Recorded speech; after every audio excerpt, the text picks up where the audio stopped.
Western people repeat the mantra that Islam has nothing to do with the never-ending stream of attacks like the one in Nice, Orlando, Germany and France.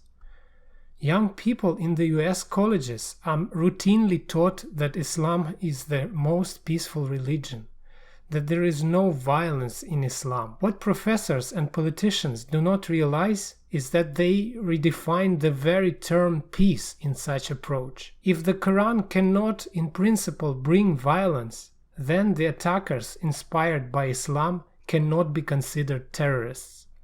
They are considered by an ever-increasing number of Westerners to be freedom fighters. What we have is a clash of two very different worldviews. Westerners have a taboo on criticizing any culture except their own, while Muslims do not tolerate criticizing their own culture, do not tolerate criticizing Islam.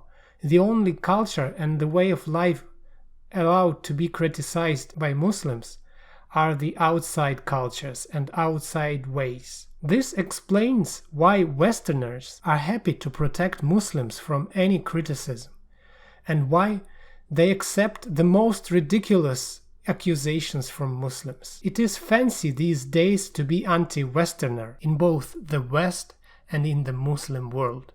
We consider ourselves to be so noble because we are so self-critical, while Muslims consider us villains whatever we do. However much we criticize ourselves and accept their criticism of our culture. The following is an account of a truck attacker similar to the one who perpetrated the attack in Nice. It allows us to see what's happening in the minds of those Muslims who read the Quran in its entirety for many times and then decide to attack non-Muslims. I've read many accounts like this and they are very similar. This is a very good approximation of what happened in the head of the Nice attacker and other attackers in similar cases. Aside from the degradation of academic culture, the whitewashing of Islam presents a more immediate danger.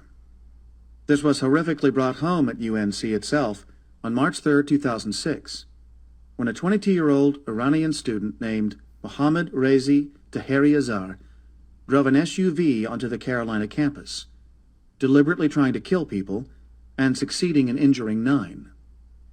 After the incident, he seemed singularly pleased with himself, smiling and waving to crowds after a court appearance at which he explained he was thankful for the opportunity to spread the will of Allah.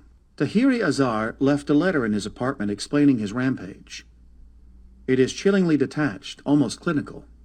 It reads, "In the name of Allah, the Merciful, the Compassionate, to whom it may concern. I am writing this letter to inform you of my reasons for premeditating and attempting to murder citizens and residents of the United States of America on Friday, March 3, 2006, in the city of Chapel Hill, North Carolina, by running them over with my automobile and stabbing them with a knife if the opportunities are presented to me by Allah." In the letter, Taheri Azhar identifies himself simply as a servant of Allah. He declares that, in the Quran, Allah states that the believing men and women have permission to murder anyone responsible for the killing of other believing men and women.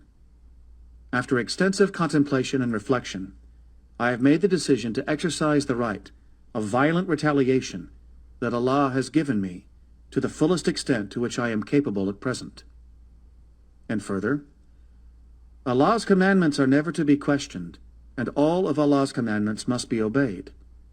Those who violate Allah's commandments and purposefully follow human fabrication and falsehood as their religion will burn in fire for eternity in accordance with Allah's will. In a letter written a week later, Taheri Azhar asserted, "I live with the Holy Quran as my constitution for right and wrong and definition of justice. Allah gives permission in the Quran for the followers of Allah to attack those who have waged war against them, with the expectation of eternal paradise in case of martyrdom and or living one's life in obedience of all of Allah's commandments, found throughout the Quran's 114 chapters. I've read all 114 chapters approximately 15 times since June of 2003, when I started reading the Quran. And he did not try to murder UNC students out of hatred for Americans, but out of love for Allah instead. I live only to serve Allah, by obeying all of Allah's commandments, of which I am aware by reading and learning the contents of the Quran. Later he expanded on this by sending a detailed exposition of the Quran's teachings on warfare to the Carolina campus newspaper, the Daily Tar Heel. Thus, 9 University of Carolina students fell victim to a Muslim motivated by violent Islamic ideology that UNC professors had taken great pains to downplay or to deny existed at all.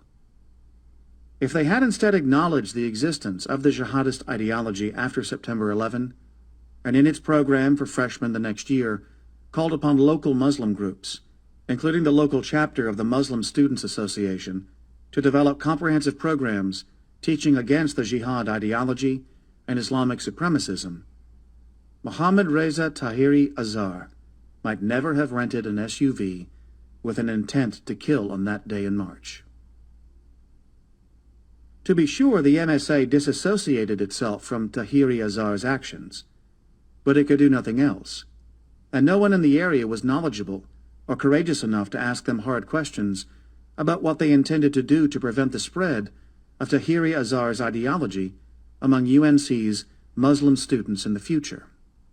And later we had Boston Marathon bombing, executed with very similar motivation as described by the surviving Tsarnaev brother in the court.